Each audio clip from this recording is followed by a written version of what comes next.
Trading Tamil channel நண்பர்கள் அனைவருக்கும் வணக்கம். நம்மளுடைய சேனல்ல பார்த்தீங்கன்னா ட்ரேடிங் ஸ்ட்ராட்டஜின்னு ஒரு பிளேலிஸ்ட் இருக்கு. இந்த பிளேலிஸ்ட் ஃபுல்லாவே பார்த்தீங்கன்னா ட்ரேடிங் சம்பந்தமான அனைத்து வித ஸ்ட்ராட்டஜி வீடியோஸும் அப்லோட் செய்திருக்கும். எக்ஸாம்பிள் பார்த்தீங்கன்னா ORB strategy, pivot point strategy, 1 மினிட்டுக்கான ஸ்கேல்பிங் ஸ்ட்ராட்டஜின்னு ஏகப்பட்ட ஸ்ட்ராட்டஜி வீடியோஸ்லாம் அப்லோட் செய்திருக்கும். இந்த வீடியோலாம் இன்னும் நீங்க பார்க்கல அப்படின்னா நம்ம சேனலுக்கு இந்த பிளேலிஸ்ட்ல போயிட்டு அனைத்து வீடியோவும் ஸ்கிப் பண்ணாம முழுசா பாருங்க. ஓகேங்களா? வீடியோ அனைத்தும் பார்த்துட்டு ஏதாவது ஒரு ஸ்ட்ராட்டஜியை சூஸ் பண்ணிக்கிட்டு மினிமம் பார்த்தீங்கன்னா 15லேருந்து 30 நாட்கள் பேக் டெஸ்ட் பண்ணி பாருங்க.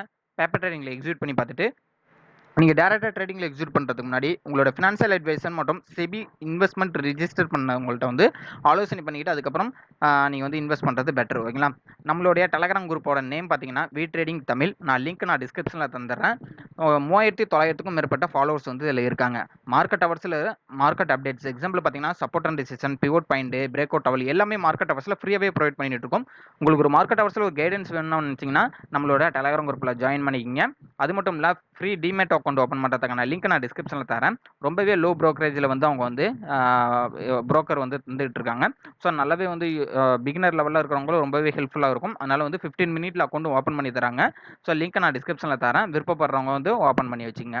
Okay, Nifty and bank Nifty, fin Nifty எல்லாத்துக்கும் நம்மளோட சப்போர்ட் அண்ட் ரெசிஸ்டன்ஸ் டெய்லி நம்ம பார்த்துட்டு இருக்கோம். அப்படி இருக்கும்போது இன்னைக்கு நம்ம நேற்று கொடுத்த லெவல் எப்படி ஒர்க் ஆகிருக்கு, நாளைக்கான சப்போர்ட் அண்ட் ரெசிஸ்டன்ஸ், அந்த வீக்லி எக்ஸ்பைரி நிஃப்டி எப்படி இருக்கும் அப்படின்ற விஷயத்தை வந்து நம்ம பார்த்துருவோம். ஓகேங்களா? ஸோ கிட்டத்தட்ட பார்த்தீங்கன்னா ஒரு 2 நாள் வந்து பார்த்தீங்கன்னா ஒரு கன்சல்டேஷன், ஸோ ஒரு சேனல் மாதிரி இருந்தது. இந்த சேனலில் இன்னைக்கு தாங்க 15 மினிட் கேண்டில் வந்து ஒரு பிரேக் அவுட் கொடுத்தது. அது நல்லாவே வந்து ஒரு நம்ம அந்த ட்ரெண்ட் லைனை போய் கரெக்டாக மோதி நின்னது. எல்லாருக்குமே நான் சொல்லிட்டேன், அந்த இடத்துல ப்ராஃபிட்டை புக் பண்ணிக்கங்க. இந்த ட்ரெண்ட் லைனை வந்து எப்போ பிரேக் அவுட் பண்ணுதோ அப்போ தான் வந்து எகைன் வந்து ஒரு கால் சைட் போகிறதுக்கான வாய்ப்புகள் இருக்குன்னு சொல்லியிருந்தேன். ஸோ கிட்டத்தட்ட பார்த்தீங்கன்னா திருப்பி இந்த 11 மணி அது கரெக்டாக வந்து 12 மணிக்கு வந்து பிரேக் அவுட் கொடுத்தது. எகைன் போய் இந்த இடத்துல பாருங்களேன், கரெக்டாக போய் இன்வெர்டர் ஹேமர் ஒரு ஷூட்டிங் ஸ்டார் அழகாக வச்சிருக்கு. இந்த இடத்துல வந்து 22,500. ஓகேங்களா? 22,500லேயே தான் சண்டை நடந்துகிட்டே இருக்கு. அதனால தான் வந்து 22,500ல வந்து நம்ம டார்கெட்டை ஃபிக்ஸ் பண்ணியிருந்தோம். ஸோ கிளியராக வந்து நம்ம வந்து ஒரு 10% வந்து புக் பண்ணியிருந்தோம். ஓகேங்களா? திருப்பி அதுக்கப்புறம் ஒரு மார்க்கெட் வந்து ஒரு கன்சல்டேஷன் வச்சுங்களேன், இந்த இடத்துல வந்து நம்ம பெருசாக வந்து மூவ்மெண்ட் ஆகலை. இப்போ நாளைக்கான சப்போர்ட் அண்ட் டிசிஷன் என்னென்ன பண்ணுறதையும் நம்ம வந்து இதை பார்த்துருவோம். அதனால வந்து இந்த வீடியோவை ஸ்கிப் பண்ணாமல் முழுசாக பாருங்கள். உங்களோட ஃப்ரெண்ட்ஸ் எல்லாருக்கும் இதை கொஞ்சம் ஷேர் பண்ணி விடுங்க அந்த லெவல்லாம். ஓகேங்களா? ஓகே, இப்போ 22,530. ஓகேங்களா? ஸோ இன்னைக்கு போனால் ஹை பார்த்தீங்கன்னா 22,520, கிட்டத்தட்ட 22,530க்கு மேலே போனால் தான் நம்ம கால் சைடு எகைன் வந்து நம்ம வந்து ட்ரை பண்ணணும். அதர்வைஸ் பார்த்தீங்கன்னா நாளைக்கு வந்து ஒரு ஃப்ளாட் ஓப்பனாக இருந்து நெகட்டிவ் சென்டிமெண்ட்ல வருது அப்படின்னா 22,326ன்றது ஒரு சப்போர்ட். ஓகேங்களா? 22,326ன்றது சப்போர்ட்டு. அதுக்கப்புறம் பார்த்தீங்கன்னா 22,200ன்றது ஒரு ஸ்ட்ராங் சப்போர்ட்டு. அதுக்கு கீழே பார்த்தீங்கன்னா 22,114ன்றது ஒரு சப்போர்ட்டு. 22,000ன்றது மேஜர் சப்போர்ட். ஓகேங்களா? ரெசிஸ்டன்ட் அப்படின்னு பார்த்தீங்கன்னா இந்த மேக்ஸிமம் பார்த்தீங்கன்னா இந்த 22,530க்கு மேலே போனால் மட்டும் தான் 22,600ன்றது அடுத்த ரெசிஸ்டன்ட். நம்ம வந்து இதை வந்து நம்ம எடுத்துக்கலாம். ஓகேங்களா? அடுத்த ரெசிஸ்டன்ட் அப்படின்னு பார்த்தீங்கன்னா 22,600. ஸோ 22,600க்கு மேலே போனால் தான் 22,736ன்றது அடுத்த லெவலுக்கு போகும். ஓகேங்களா? ஸோ அப்போ இந்த ரிசல்ட்ஸை பொறுத்து தான், ஓகேங்களா, எலெக்ஷன் ரிசல்ட்டை பொறுத்து தான் இந்த மார்க்கெட் மூவ்மெண்ட்டே வந்து ஒரு பாசிட்டிவ் சென்டிமெண்ட்டா நெகட்டிவ் சென்டிமெண்ட்டான்றதே தெரியும். அது வரலையும் மார்க்கெட் இப்படி தான் இருக்கும். அதுக்கு நம்ம பழகி தான் ஆகணும், வேற வழியே இல்லை. ஓகேங்களா? ஸோ அதனால வந்து மேக்ஸிமம் ஒரு 10-11 மணிக்குள்ள ட்ரேடை முடிச்சிங்க. ஓவர் ட்ரேட் யாரும் பண்ணாதீங்க. அதுக்காக தான் இந்த புரோக்கர் நம்ம வந்து சூஸ் பண்ணது. ரொம்பவே கம்மியான புரோக்கரேஜ் தான். அதனால தான் நம்ம வந்து அதை நீங்கள் ட்ரேட் பண்ணுங்க அப்படின்னு சொல்றது. ஓகே, இதுதான் வந்து நிஃப்டிக்கான ஓவரால் வியூ. ஓகேங்களா?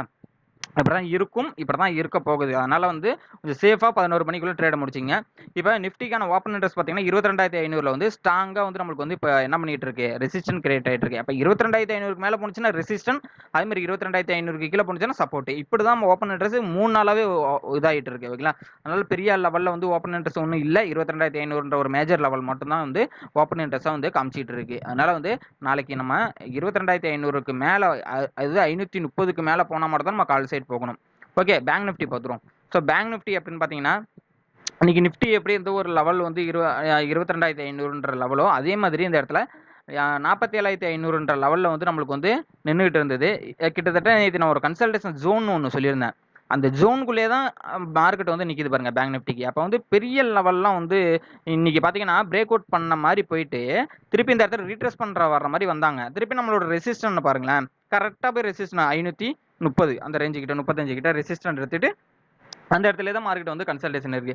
அப்ப இந்த கன்சல்டேஷன் ஜோனுக்குள்ளே இருக்கும்போது ஒன்ஸ் நம்ம வந்து கால் சைடு ஒரு கிளியரா போகணும் அப்படின்னா, ஒரு தைரியமா போகணும் அப்படின்னா 47,700க்கு மேல போனா தான் நம்ம வந்து ஒரு கால் சைடு வந்து ஒரு கிளியரா போக முடியும். ஓகேங்களா? அப்ப அத பொறுத்தளவுக்கு நம்ம வந்து ரொம்பவே வெயிட் பண்ணி தான் நம்ம வந்து பேங்க் நிஃப்டிய வந்து நம்ம ட்ரேட் பண்ணணும். அதே மாரி ஒரு 47,430 அந்த ரேஞ்சுக்கு 30க்கு கீழ போனா தான் நம்ம வந்து ஒரு புட் சென்டிமென்ட் சொல்லியிருந்தோம். இன்னைக்கு பாருங்களேன், நல்லாவே வந்து ஒரு ரீட்ரேஸ் பண்ற மாரி வந்துட்டு 15 மினிட் கேண்டிலுக்கு பிரேக் அவுட்டும் குடுக்கல. ஆனா அப்சைட் மூவ்மெண்ட் குடுத்துட்டாங்க இன்னைக்கு. ஓகேங்களா? அதனால இன்னைக்கு பெரிய லெவல்லாம் வந்து ட்ரேட் ஆகல பேங்க் நிஃப்டி. ஓகேங்களா? ஸோ ஓப்பன் இன்ட்ரெஸ்ட் அப்படின்னு பார்த்தீங்கன்னா, கிட்டத்தட்ட 47,700 கிட்ட தான் இருக்கு. இப்ப 47,600ன்றது ஒரு சப்போர்ட்டா இருக்கு. 700ன்றது ரெசிஸ்டன்ட்டா இருக்கு. இந்த இடத்துல போய் நம்ம போய் இந்த 100 பாயிண்ட்க்கு ரெசிஸ்டன்ட்டும், அதே மாரி கீழ பார்த்தீங்கன்னா 46,600. அப்ப அந்த 100 பாயிண்ட்க்குள்ள ஒரு 47,600 சப்போர்ட், 47,700 ரெசிஸ்டன்ட்ன்னும்போது இந்த 100 பாயிண்ட்க்குள்ள நம்மளுக்கு ஓப்பன் இன்ட்ரெஸ்ட் வந்து பெருசா நம்மளுக்கு வந்து இது இல்ல. ஒரு அதுக்கு அடுத்தது 100 பாயிண்ட் பார்த்தீங்கன்னா, ஒரு கிளியரான ஓப்பன் இன்ட்ரெஸ்ட்டா இல்ல. வால்யூமே இல்லாத மாரி தான் இருக்கு. ஓகேங்களா? பேங்க் நிஃப்டிய பொறுத்தளவுக்கு. அதனால கொஞ்சம் வெயிட் பண்ணி தான் நம்ம பார்க்கணும். கொஞ்சம் மேக்ஸிமம் இந்த வீக்லாம் வந்து நம்ம அவாய்ட் பண்றது பெட்டர். ஓகேங்களா? அதுதான் என்னோட கருத்து. ஓகே. இதான் பேங்க் நிஃப்டியோட வியூ. ஓகேங்களா? பார்த்துக்கங்க. கன்சல்டேஷன் ஜோன பிரேக் அவுட் பண்ணிடுச்சு அப்படின்னா 47,926, 48,000ன்றது அகைன் போகும். அதே மாரி இன்னைக்கு வந்து இந்த கன்சல்டேஷன் ஜோனுக்கு கீழ வருது அப்படின்னா டே லோ இன்னைக்கு வந்து மாரி 47,886. அத நான் கொஞ்சம் உங்களுக்கு மென்ஷன் பண்ணி காமிக்கிறேன் இந்த இடத்துல. ஓகேங்களா? ஸோ இந்த லோ. ஓகேங்களா? இந்த லோ வரணும். இந்த லோவ கட் பண்ணா தான் அடுத்த லெவல் நம்ம வந்து என்னன்றத நம்ம ஃபிக்ஸ் பண்ண முடியும். ஓகேங்களா? 47,200 அடுத்த சப்போர்ட். இந்த டே லோக்கு கீழ வந்துருச்சு அப்படின்னா 47,200, அதுக்கப்புறம் 47,000 தான். ஓகேங்களா? அது கொஞ்சம் பார்த்துங்க பேங்க் நிஃப்டியில். அடுத்து ஃபின் நிஃப்டி. ஸோ ஃபின் நிஃப்டிக்கான சப்போர்ட் அண்ட் ரெசிஸ்டன்ஸ் என்னென்ன அப்படின்றத பார்ப்போம். இப்போ நிஃப்டி வந்து ஒரு வியூ காமிச்சிருக்காங்க. அதேமாரி பேங்க் நிஃப்டின்றது ஒரு கன்சல்டன்ஸ் ஜோனில் தான் இருக்குது. இப்போ ஃபின் நிஃப்டி எப்படி இருக்குது அப்படின்றத நம்ம பார்த்துருவோம். ஓகேங்களா? ஓகே. இப்போ ஃபின் நிஃப்டி வந்து கிட்டத்தட்ட வந்து பார்த்தீங்கன்னா, நம்ம கன்சல்டேஷன் ஜோனுக்குள்ளேயே தான் இருக்குது இதுவுமே, ஃபின் நிஃப்டியுமே. ஓகேங்களா?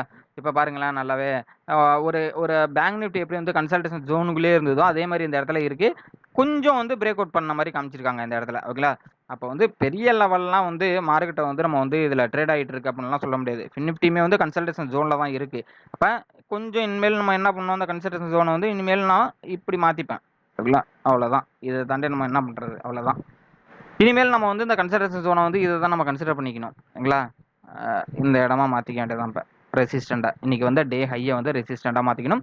ஸோ இப்போ இந்த இன்றைக்கியோட ஹைக்கு மேலே போணுச்சுன்னா 21,300ன்றது ஒரு ரெசிஸ்டண்ட்டாக இருக்கும். 21,386ன்றது அடுத்த ரெசிஸ்டண்ட்டாக இருக்கும். சப்போர்ட்னு பார்த்தீங்கன்னா 21,140க்கு கீழே வந்துருச்சுன்னா இன்றைக்கி டே லோ. ஓகேங்களா? ஸோ அதை கொஞ்சம் அலைன் பண்ணி இன்றைக்கி டே லோவை வந்து நம்ம வந்து ஒரு சப்போர்ட்டாக மாற்றிப்போம். கொஞ்சம் அலைன் பண்ணிப்போம். இந்த இடத்த வந்து கொஞ்சம் அலைன் பண்ணி இந்த இடமா மாற்றிப்போம். 21,063ன்றது அடுத்த சப்போர்ட்டாக இருக்கும். அடுத்து பார்த்தீங்கன்னா 20,983ன்றது அடுத்த சப்போர்ட்டு. அதுக்கும் கீழே பார்த்தீங்கன்னா 20,862ன்றது அடுத்த சப்போர்ட்டாக இருக்கும். ஓகேங்களா? இதுதான் வந்து ஃபின் நிஃப்டிக்கான சப்போர்ட்டு. ஓப்பன் இன்ட்ரெஸ்ட்னு பார்த்தீங்கன்னா கிட்டத்தட்ட 21,200ல இருக்கனால இப்போ 21,200ல என்ன கிரியேட் ஆகிட்டு இருக்கு அப்படின்றத பார்ப்போம். 21,200 வந்து சப்போர்ட் கிரியேட் ஆகிட்டு இருக்கு. ஓகேங்களா? ஃபின் நிஃப்டி வந்து இப்போ மார்க்கெட்டே வந்து கிட்டத்தட்ட வந்து 21,200ல தான் நிற்கிது.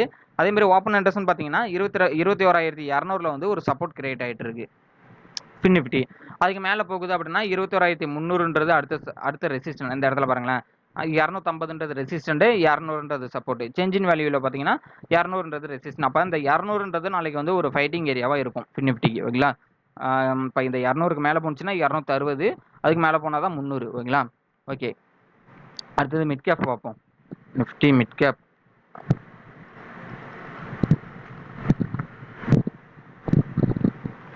ஸோ மிட் கேப் எப்படி ட்ரேட் ஆகிட்டு இருக்கு அப்படின்றதையும் பார்த்துருவோம்.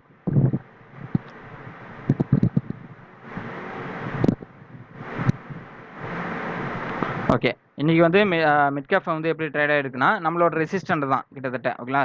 இப்போ நம்மளுடைய டே ஹைக்கு மேலே போணுச்சு அப்படின்னா அடுத்த லெவல் அப்படின்னு பார்த்தீங்கன்னா 850 பேருக்கு இன்றைக்கி. ஓகேங்களா? இந்த 830 இது வந்து நம்ம என்ன பண்ணணும், அடுத்த ரெசிஸ்டண்ட்டாக வந்து மார்க் அவுட் பண்ணிக்கணும். ஸோ பெரிய லெவல்லாம் காலையில் வந்து இந்த 11 மணிக்குள்ளே தான் வந்து, அதாவது இந்த இடத்துல சப்போர்ட் எடுத்துகிட்டு ஃபஸ்ட்டு 15 மினிட் கேண்டில் வந்து பிரேக் அவுட் பண்ணியிருக்கு இந்த 746. ஸோ அடுத்த ரெசிஸ்டண்ட்டான நம்மளுடைய 10,800 பேருக்கு. ஸோ 10,800லேருந்து 10,830 ஒரு 30 பாயிண்ட் போயிட்டு திருப்பி அந்த இடத்துல ஒரு கன்சல்டேஷன் தான் நடந்திருக்கு. ஓகேங்களா? அப்போ இதுக்கு மேலே போனால் தான் நம்ம வந்து என்ன அடுத்தது வந்து 10,900ன்றத நம்ம வந்து அடுத்த ரெசிஸ்டண்ட்டாக வைக்கலாம். ஓகேங்களா? 830க்கு மேலே போணுச்சுன்னா. அதே மாதிரி கீழே வருது அப்படின்னா சப்போர்ட் பார்த்தீங்கன்னா 10,750, 10,700 தான். ஓகேங்களா?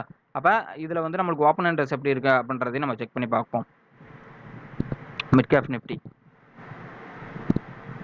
ஸோ மிட் கேப் நிஃப்டிக்கு பார்த்தீங்கன்னா 10,800ன்றது ரெசிஸ்டன்ட் கிரியேட் ஆகிட்டு இருக்கு. ஏங்க இப்போ ரொம்பவே எனக்கு பார்க்கவே கடுப்பாக இருக்குது. அப்படி தான் இருக்குது பாருங்களேன். ரெசிஸ்டன்ட் கிரியேட் இருக்குது. ஒரு ஒரு கிளியர் ஓப்பன் இன்ட்ரெஸ்ட்டே ஓப்பன் ஆகலை பாருங்கள். அதனால் வந்து இதை வந்து நம்ம என்ன சொல்கிறதுன்னு தெரியல. ஒரு கிளியராக மார்க்கெட்டே ஒரு மூவ் ஆக மாட்டுது. அதனால வந்து நம்ம கொஞ்சம் மேக்ஸிமம் அவாய்ட் பண்ணுறது தான் பெட்டர். நானே முடிவு பண்ணது இன்றைக்கி என்னென்னா ஒரு 10% புக் பண்ணிட்டோம், அது அடுத்த விஷயம். ஸோ இந்த வீக் இன்னும் 2 நாள் தான் இருக்குது. நாளைக்கு நாளான்னைக்கு தான் இருக்குது. இந்த வாரம் எப்படா போகுன்ற மாதிரி தான் இருக்குது. மார்க்கெட்டு ரொம்பவே மோசமாக இருக்குது. இந்த கன்சல்டேஷனோட ப்ரீமியமே மூவ் ஆக மாட்டேது. ஏன்னா இந்தியா விக்ஸ் வந்து 11க்கு வந்துருச்சு ஓகேங்களா. ஸோ அப்போ இந்தியா விக்ஸ் வந்து கம்மியான நாள் தான் வந்து இவ்வளவும் காரணமே ஓகேங்களா. அதனால தான் வந்து ப்ரீமியம்லாம் மூவ் ஆகலை. சேஃபாக தான் நம்ம ட்ரேட் பண்ணி ஆகணும். இப்போ பார்த்தீங்கன்னா 10,500 22,500 தான் வந்து கிஃப்ட் நிஃப்டியுமே ட்ரேட் ஆகிட்டு இருக்கு ஓகேங்களா. ஃபியூச்சர் பார்த்தீங்கன்னா 460 ட்ரேட் ஆகிட்டு இருந்தது. அப்போ வந்து யூஎஸ்ஆர் இருக்கட்டும், நாஸ்டாக் எல்லாமே வந்து நெகட்டிவ் சென்டிமெண்ட்டில் தான் இருக்குது ஓகேங்களா. அதனால் வந்து எது வேண்டாலும் நடக்கலாம். அதனால் வந்து சேஃபாக ட்ரேட் பண்ணுங்கள் இன்ட்ராடே யூஸ் பண்ணுறவங்களுக்கு. ஸோ நீங்கள் வந்து பொசிஷனலாக ட்ரேடை ஹோல்டு பண்ணுறவங்களுக்கு வந்து கொஞ்சம் யோசித்து கொஞ்சம் பொசிஷனெல்லாம் பார்த்துட்டு அதுக்கப்புறம் எடுங்க ஓகேங்களா. ஸோ இதான் என்னோட அட்வைஸு. ஸோ உங்களுக்கு வேறு ஏதாவது டவுட்னா கமெண்ட் பாக்ஸில் தெரிவிங்க. உங்களோட ஃபீட்பேக் இருந்தாலும் தெரிவிங்க. தேங்க்யூ நம்பா.